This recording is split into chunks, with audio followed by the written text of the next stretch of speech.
Welcome to the 6-week Iron Mind training. If you've bought this course, you may have seen one of my first videos. If not, the link is going to be below here where I explain the secrets to having an iron mindset.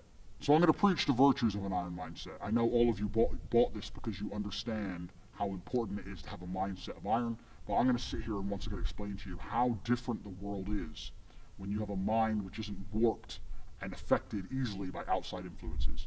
You are never going to become a robot. This has nothing to do with not feeling emotions. This has nothing to do with just becoming an empty, emotionless void of a person. That's not what this is. This is about understanding that you're a human being. You're going to feel emotions. This is a beautiful thing. And making sure that you use them in the correct way. A. And B, you do not ever let them stop you doing what you're supposed to do. I say to people often, I haven't felt like going to the gym in 2 years. I'm wearing my gym clothes right now. I just finished training. I haven't felt like training in 2 years. After 10 years of professional fighting, after giving my life to exercise, genuinely, I have not woke up and felt like, oh, I really want to train. I haven't felt that way in a long time. That's why I retired from fighting. But I have still gone and I have still trained regardless of how I feel. So this is one of the tenets, and there's going to be a lot of things you're going to learn, of an iron mindset. It's the ability to not let your feelings affect you, and sometimes to do the complete opposite of how you feel. Because you're not going to very often feel like working hard. You're not going to always feel like doing the right thing. You're not always going to be motivated. The idea that you need to be constantly motivated shows how weak your mindset is. I don't need motivation to go to the gym. I can not want to go with every fiber of my being, and I will still be there.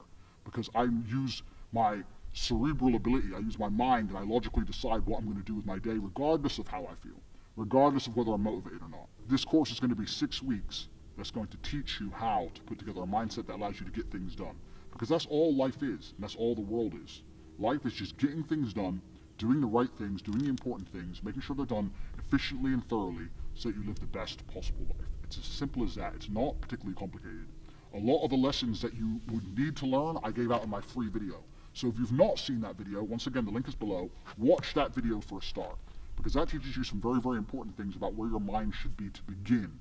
And this 6-week training is going to be about exercises you can do to teach yourself slowly over time to put together a mindset that prevents you from failure. Because if you have a mindset that doesn't allow you to fail, then you're simply going to win. There's no other option. So that's what this is all about. So in the first week, we're going to learn something which is extremely basic, but it's extremely important. I'm not going to be, and I don't want to be one of those guys who's like motivation, inspirational. I've never been one of them people. I don't believe in motivation, inspiration. I don't believe in that crap. I don't believe that you need motivation to get things done. I'm not going to sit here and just talk a whole bunch of motivational things to make you feel good. What I'm going to do is I'm going to tell you the things I always did that allowed me to put together the mindset I currently have. So, if you look at any story, literally any story with a hero in it, they all have one thing in common, and that thing is that there's always a villain. You cannot have a hero without a villain. It doesn't matter. You can think of any superhero, any comic book, any book you can think of, any movie, there's always a good guy and there's a bad guy. So for the good guy to exist, there has to be a bad guy. There's no other way for the duality of the universe to continue without this basic tenet.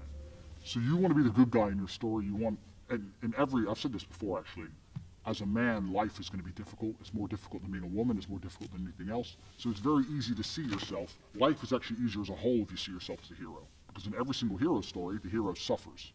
He has a hard time. And if you understand that you're suffering because you're a hero, then the suffering begins to make sense.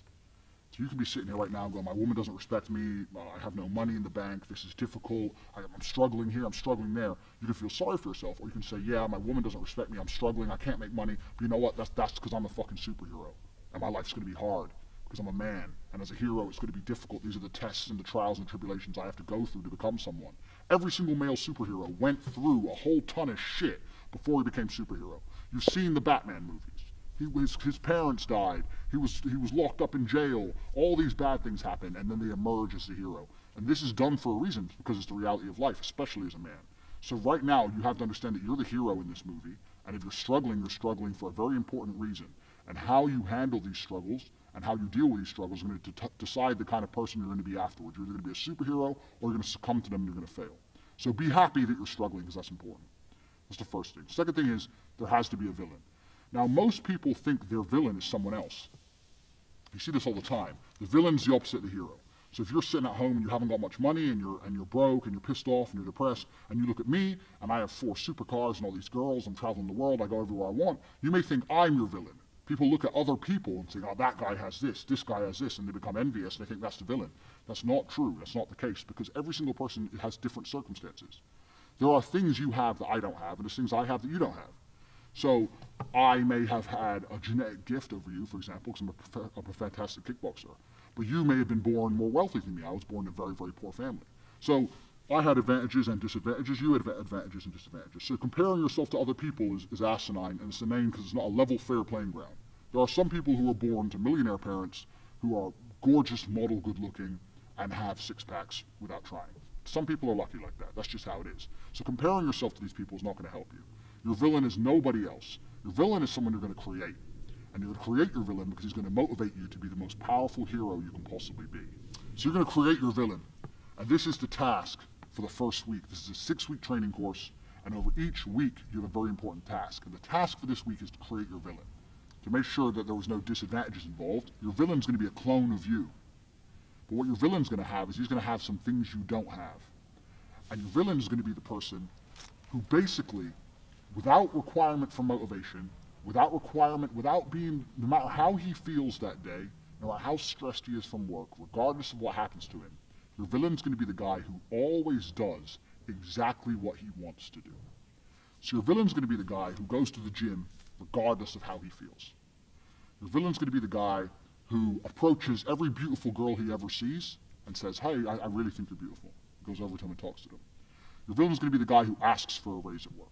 Your villain's going to be the guy who does everything he wants, regardless of how he feels, regardless if he's not motivated or not, regardless if he's shy to talk to that girl, or people are watching, or his ankle hurts, he doesn't want to go to the gym, whatever. Or he thinks his boss is going to fire him. Your villain is that dude who does anything he wants to do. So for this week, you have to sit and you have to make a list of all the things. You have to sit there and say, if I did everything I wanted to do, if I were to be the best version of myself possible, what would I do? Okay, well, I'd go to the gym every day. I'd get up at 6 a.m. and I'd go to the gym every day. You write that down. I'd approach every beautiful girl I ever see and I'd introduce myself and try and get their Instagram or their number. You write that down. For example, I'd start a side business. Even though I don't know anything about it, I'd learn how to make websites. My villain's the kind of guy who would sit there and he'd learn how to do it by himself and he'd start his own online business. Write that down. My villain's the kind of guy who reads really important books. I say I don't have time, but my enemy, this villain, he reads books. He finds time. He doesn't watch TV ever. He doesn't waste time ever. He doesn't eat junk food. He reads books. Writes it down. And you have to make a list. Now this list at first should be easy for you, but then you're going to get to about 7 or 8 things you're going to stop. No, this list needs to be 25 to 30 points long, minimum. This guy you're building, your arch nemesis, you have to write down every single quality about this guy. What he does. He goes to the gym every day, 6 a.m. He doesn't watch TV. He doesn't eat junk food. He goes up to beautiful girls, etc., etc., etc. 25 or 30 points long, because this is going to become your enemy for the next 6 weeks of training. You want to become a hero, you need someone to battle against. This is who you're battling against. You're battling against a better version of yourself, a version of yourself that doesn't succumb to how he feels, but does what he's supposed to do anyway.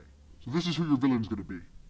And when you're writing down this list, all the qualities your villain has, imagine what this person looks like. You have to put genuine effort into this. You have to imagine what he looks like, imagine how he walks, imagine how he talks, imagine what people think when they see him.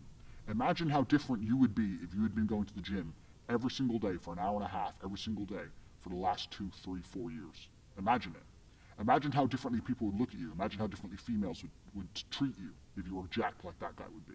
You have to sit and you have to put down all these qualities, and then once the qualities are there, 25 or 30 minimum, then you have to imagine what kind of person this is. You have to imagine what he looks like, what he talks like, what he thinks like. Imagine how he views the world, because this is who you're going to be battling against. So you have to put genuine effort into constructing this person and understanding this person. The reason I'm saying do this is because this is what motivates me every single day. When I was training for a fight, the reason I'd always go train is because I knew my enemy was training. But when I stopped fighting professionally, I thought, well, what enemy do I have? And I realized I had to create my own. So when I don't feel like going to the gym, I imagine I've built my own enemy. I won't even list all the things that my enemy has. He has a whole bunch of shit I don't have. And he would be an nearly impossible person to be. But when I sit and I don't feel like going to the gym, I know my enemy's training, because he trains no matter what, regardless of how he feels, regardless if he's pissed off, or if there's traffic, or it's raining, or he's tired. My enemy trains. When I see a girl and she's beautiful, but all her friends are there, I'm afraid they're going to laugh at me. My enemy wouldn't give a fuck. He'd go over there anyway. That's who he is. He's the man. So when I understood who I was truly battling against, then you have two choices. You either rise up to try and take him on, or you become a little pussy. You have the choice. Do I want to lose to this man I've created and I've built? Do I want to lose to him, or do I want to beat him or compete with him? And you have to make a choice, and you sit there and go, well, I know that the person I created in my mind, my arch nemesis, would go over there and he'd talk to all the girls. And he'd fuck two of them, let alone one. This is an extremely important facet. And for the next 6 weeks, we're going to be doing lots of things that are going to revert back to the enemy that you've created. So you have to put genuine effort into putting together this person. You have to imagine everything about them. From start to finish, you have to imagine standing next to them. If you were standing next to this guy right now with no shirt on, who would girls want to fuck? Who would people respect? And the crazy thing about all of this is that this person is you.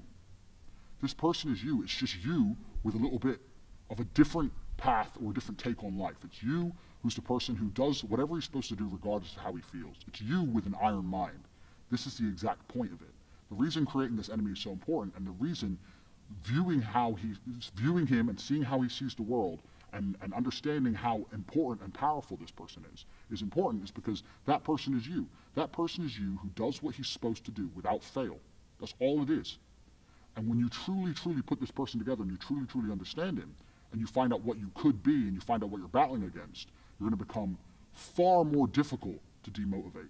It's going to be much harder for someone to say to you, don't go to the gym, because you're going to know, well, my enemy, this guy, give him a name, whatever. This dude's going to the gym. That's why he looks how he looks. And that's who I'm being compared to. So I have to go to the gym. Oh yeah, but I'm tired. Well, you don't go then. My training partner doesn't want to go. Fine, you don't go. I am going. I'm not the guy who's going to let this man beat me. And you have to start comparing yourself to this guy in every single facet. I still do it to this day. I compare my bank balance to this guy's, and he's killing me. I compare my body to this guy's, he's killing me. I compare so many things about myself. You guys may look at me and go, oh, take millionaire, girls, this, that, that. I'm still comparing myself to this person I've created. And I know that I'm losing. And that's what drives me forward. That's why I don't miss the gym. That's how I find a way to make money. That's how I do whatever it takes to succeed, because I know who I'm battling against. Most of you guys have no enemy. You have no enemy. Or you have an enemy which is somebody else. You're looking at Justin Bieber or Drake or some shit. That's not going to motivate you. That's pointless.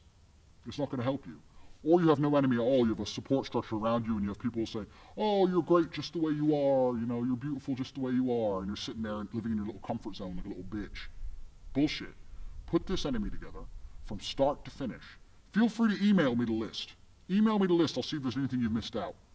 My email address is at the bottom of the screen. Feel free to email me your list. I'll compare it to my list, and we'll see if there's anything you missed out. But this is going to be the most important thing across the next 6 weeks we're going to keep referring back to.